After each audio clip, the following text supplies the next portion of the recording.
A wedge is similar to an inclined plane in that it is thick at one end and tapers to a thin edge at the opposite end. But the wedge is not stationary. It moves in the direction of the applied force. Wedges are most commonly used to push things apart. The thin edge is placed where you want the objects to separate. When force is applied to the thick end, the direction of the force transfers to the sides and pushes the objects apart. Axe heads, nails, knives, and boat bows are all examples of wedges. Wedges can also be used to lift heavy objects. By sliding a wedge under an object, the object can be lifted using less force. The trade-off is the force must be applied over a longer distance. The focus question for this activity is, how does the wedge reduce the effort it takes to lift a load? In Activity 10, students are introduced to a fifth type of simple machine, the wedge. This activity will take about 45 minutes. The vocabulary introduced in this activity is wedge. From the kit, you will need for each team of 4 a wooden wedge, a large rubber band, a plastic ring, the push-pull meter, and string. You also need to supply hardcover books, scissors, a dual-scale ruler, and a rubber doorstop. Make copies of Activity Sheet 10, Parts A and B. Introduce the doorstop and pass it around for the class to identify up close. Ask students to tell you what it is. Some students may say that it's an inclined plane. Ask the purpose of the doorstop or the wedge, that it helps keep the door open.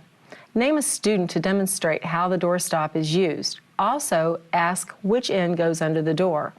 Have the student close the door with the doorstop in place. The student should describe the amount of force needed to close the door with the doorstop in place. Explain that the doorstop is jammed under the door to exert a strong force on the door, causing it to lift slightly. At the same time, the door presses down with force on the doorstop, causing the doorstop to grip the floor and prevent the door from moving. Introduce the term wedge, a type of simple machine that's shaped like an inclined plane but moves. Divide the class into teams of 4 and distribute a large rubber band and a wooden wedge to each team. Students will also need a large hardcover book, such as an encyclopedia or books like I have here. Direct the students to wrap the rubber band around the large books to hold them together. Johanna, you want to put our large rubber band around our books? Okay. Good, we'll put it in the middle. All right. And then we're going to stand them up so that the spine is facing the top, okay? So would you please take your fingers and see if you can pry these 2 books apart. Okay. Okay, how did that feel? Well, it's kind of hard to do. Okay, well, let's try it with the wedge and see how that feels. Okay. Push that down in between the 2 books. Just push it as far as you can down in there. That wasn't hard. It wasn't too bad, okay? Let's take it out and let's try it again. And this time, when you do it with your fingers, I want you to think about the direction that your books are moving when you pry them apart. Okay. They're actually moving in opposite directions. This one's going to the right and this one's going to the left. Okay, well, let's see what happens when we put our wedge down in. Okay. Put the wedge down in and notice which direction the books go. They're going in the same direction, actually. One to the right, one to the left. Well, where was our force? Which direction did our force go in? When I pushed down, the force was a downward force. So what are some tasks that you've seen wedges perform? Cutting, splitting, separating, mixing. Okay. Lots of tasks. Thank you. Distribute the activity sheet and have students complete parts 3 and 4.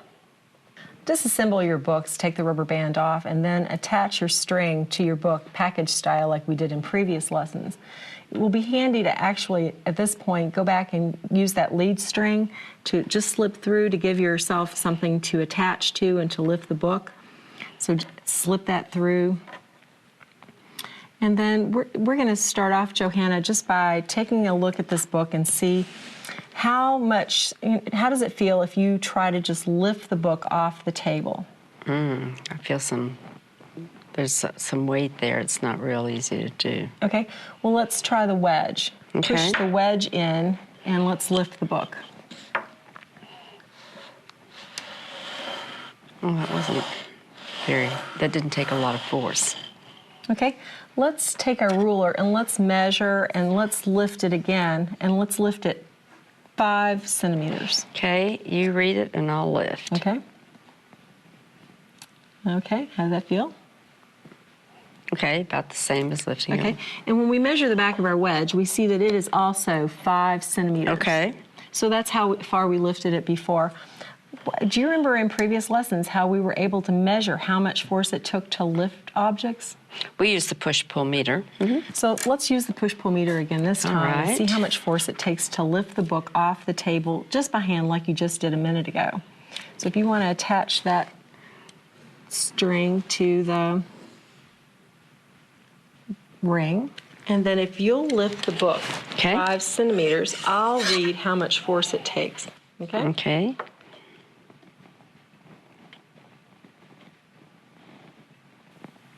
That took about 7 units of force. Wow. Okay, if you'll put that down and record that on our sheet so that we won't forget that.